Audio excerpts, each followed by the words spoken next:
Gold, trusted gold buyers. మీరు తాకట్టు పెట్టిన బంగారాన్ని విడిపించి ఈ రోజు ఉన్న మార్కెట్ ధరకు కొనబడను. తెలంగాణలో ఘోర రోడ్డు ప్రమాదం జరిగింది. సూర్యాపేట జిల్లా కోదాడ వద్ద బుధవారం రోజు ఒక విషాదం దిగ్భ్రాంతికి గురి చేసింది. హైదరాబాద్ నుంచి ఆంధ్రప్రదేశ్లోని ఏలూరుకు బయలుదేరిన ఒక ప్రైవేట్ ట్రావెల్స్ బస్సు కోదాడ మండలంలోని దొరకుంట శివారు దగ్గర జాతీయ రహదారిపై ఆగి ఉన్న కంటైనర్ లారీని వెనుక నుంచి బలంగా ఢీకొట్టింది. ఈ భయంకర ప్రమాదంలో 6 ప్రయాణికులు అక్కడికక్కడే ప్రాణాలు కోల్పోయారు. దాదాపు 20 మందికి పైగా తీవ్ర గాయాలయ్యాయి. ఈ సంఘటన స్థానికంగా తీవ్ర కలకలం రేపింది. కంటైనర్ లారీలో ఉన్న ఇనుప రాడ్ల కారణంగా ప్రమాదం చాలా తీవ్రంగా రూపం దాల్చింది.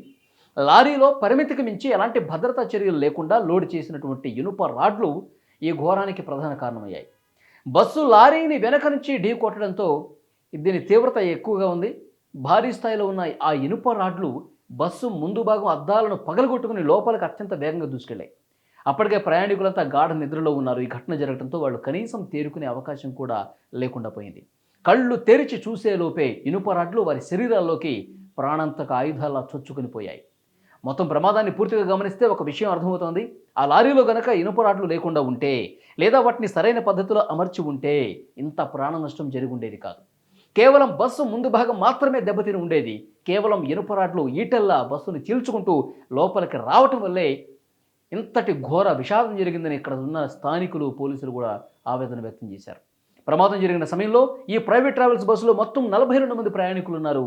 తెల్లవారుజామున చీకటిగా ఉండటం, బహుశా ఆ డ్రైవర్ కూడా నిద్రమత్తులో ఉండటం, ముందు ఆగి ఉన్నటువంటి లారీని గమనించకపోవటం వల్ల ఈ దుర్ఘటన జరిగి ఉంటుందని ప్రాథమికంగా అనుమానిస్తున్నారు.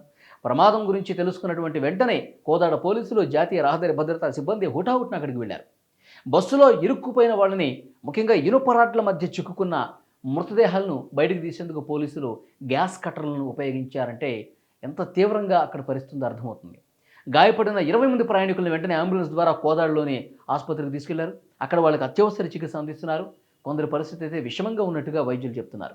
ఈ భారీ ప్రమాదం కారణంగా హైదరాబాద్ విజయవాడ జాతీయ రహదారిపై కిలోమీటర్ల మేర ట్రాఫిక్ జామ్ ఏర్పడింది. పోలీసులు క్రేన్ల సాయంతో ప్రమాదానికి గురైన బస్సును, లారీని పక్కకు తొలగించి ట్రాఫిక్ను పునరుద్ధరించారు. మృతుల్లో 3 మగవారు, 2 మహిళలు ఉన్నట్టు ప్రాథమిక సమాచారం. ఇంకా చాలామంది వివరాలు తెలియాల్సి ఉంది.